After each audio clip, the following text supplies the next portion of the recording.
ಕುರುಡುಮಲೆ ಗಣನಾಥ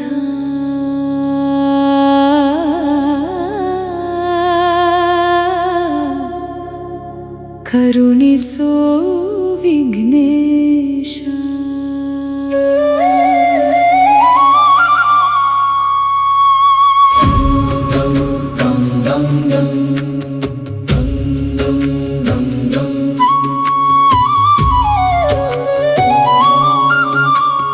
ಕುರುಡುಮಲೆ ಗಣನಾಥ ಕರುಣಿಸೋ ವಿಘ್ನೇಶ, ನಿನ್ನ ಪಾದ ಸೇವೆಯೇ ನಮ್ಮ ಬದುಕಿನ ದೀಪ. ವಕ್ರತುಂಡ ವಿನಾಯಕ ಭಕ್ತರ ಪಾಲಿನ ನಾಯಕ. ನಮಸ್ಕಾರ. ಇವತ್ತೇನು ಕುರುಡುಮಲೆ ಪಂಚಾಯತಿ ಕುರುಡುಮಲೆಗೆ ಇವತ್ತು ಇಡೀ ದೇಶ ಎಲ್ಲ ಕೂಡ ಕುರುಡುಮಲೆ ಗಣಪತಿ ದರ್ಶನಕ್ಕೆ ಬರ್ತಾರೆ. ಎಲ್ಲ ಅಧಿಕಾರಿಗಳು, ಎಲ್ಲ ರಾಜಕೀಯ ವರ್ಗದವರು, ಎಲ್ಲ ಫಿಲಿಮ್ ಆರ್ಟಿಸ್ಟ್ಗಳು. ಅದೇ ರೀತಿ ಇವತ್ತು ನಮ್ಮ ಪುಲಕೇಶಿ ನಗರ ಶಾಸಕ ಸನ್ಮಾನ್ಯ AC ಸೀನಣ್ಣ ಅವರು ಪ್ರತಿ ವರ್ಷವೂ ಚುನಾವಣೆಗೆ ಸ್ಪರ್ಧೆ ಮಾಡಿದಾಗ ಇಲ್ಲಿ ಬಂದು ಪೂಜೆ ಮಾಡಿ ಅವರು ದರ್ಶನ ಪಡೆದು ಆಮೇಲೆ ಚುನಾವಣೆಗೆ ನಿಂತ್ಕೊಡ್ತಾರೆ.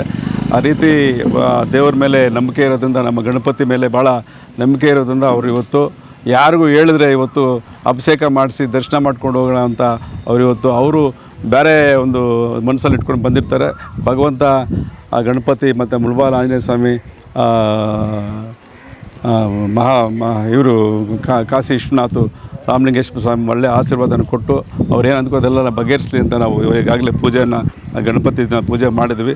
ಅವ್ರಿಗೆ ಆಶೀರ್ವಾದ ಮಾಡಲಿ ಅಂತ ಮನವಿ ಮಾಡ್ತಾ, ನಮ್ಮ ಕ್ಷೇತ್ರಕ್ಕೆ ಮುಳಬಾಗಿಲು ಕ್ಷೇತ್ರಕ್ಕೆ ಆವಾಗ ಬರ್ತಾರೆ. ಅವರು ಒಳ್ಳೆಯ ಮುಳಬಾಗಿಲು ಕ್ಷೇತ್ರದಲ್ಲಿ ಒಳ್ಳೆಯ ನಾಯಕರೆಲ್ಲ ಸಂಪರ್ಕ ಇರ್ತಕ್ಕಂಥವ್ರು ಕೋಲಾರ ಜಿಲ್ಲೆಯಲ್ಲಿ.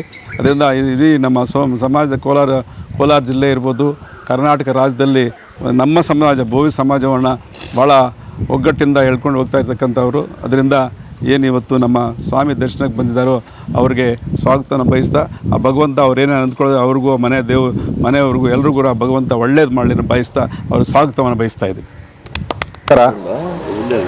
ನಾನು ಇವತ್ತು ನಮ್ಮ ಕೋಲಾರ ಜಿಲ್ಲೆ ಮುಳಬಾಗಿಲು ತಾಲೂಕಿನಲ್ಲಿರ್ತಕ್ಕಂಥ ಕುರುಡುಮಲೆ ಗಣೇಶ ದೇವಸ್ಥಾನ ಬಹಳ ಪ್ರಸಿದ್ಧವಾದ ದೇವಸ್ಥಾನ.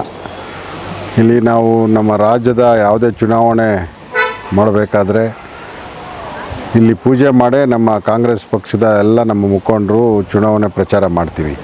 ನಾನು ಸಹ ಯಾವುದೇ ಚುನಾವಣೆ ಸ್ಪರ್ಧೆ ಮಾಡಬೇಕಾದ್ರೆ ಇಲ್ಲಿ ಬಂದು ಪೂಜೆ ಮಾಡ್ತೀನಿ. ಅದರಂತೆ ಇವತ್ತು ನಾನು ಸ್ವಾಮಿಯ ದರ್ಶನ ಮಾಡಿ ಒಂದು ಅಭಿಷೇಕ ಮಾಡೋಣ ಅಂತ ಬಂದಿದ್ದೀನಿ. ನಮ್ಮ ಜೊತೆಯಲ್ಲಿ ಎಲ್ಲ ನಮ್ಮ ಗೋಪಾಲ್ ಮತ್ತು ಎಲ್ಲ ಟೀಮ್ ಅವರು ಬಂದು ನಮಗೆ ಸ್ವಾಗತ ಮಾಡಿದ್ದಾರೆ. ಆ ದೇವರು ಅವ್ರಿಗೂ ಒಳ್ಳೆಯದಾಗಲಿ. ಈ ಕುರುಡುಮಲೆ ದೇವಸ್ಥಾನ ಬಹಳ ಪ್ರಸಿದ್ಧವಾದುದು. ಸುಮಾರು 2 ವರ್ಷಗಳ ಹಿಂದೆ ಇದನ್ನು ಸ್ಥಾಪನೆ ಮಾಡಿ ದೇವರುಗಳೇ ಸ್ಥಾಪನೆ ಮಾಡಿದ್ದಾರೆ ಅಂತ ಹೇಳ್ತಾರೆ ಪುರಾಣ. ಆದ್ದರಿಂದ ಈ ಗಣೇಶ ನಮ್ಮ ರಾಜ್ಯದವ್ರಿಗೆ, ನಮಗೆ ಈ ಕ್ಷೇತ್ರದವ್ರಿಗೆ ದೇವರು ಆರೋಗ್ಯ ಭಾಗ್ಯ ಕೊಡಲಿ ಅಂತ ನಾನು ಹಾರೈಸ್ತೀನಿ.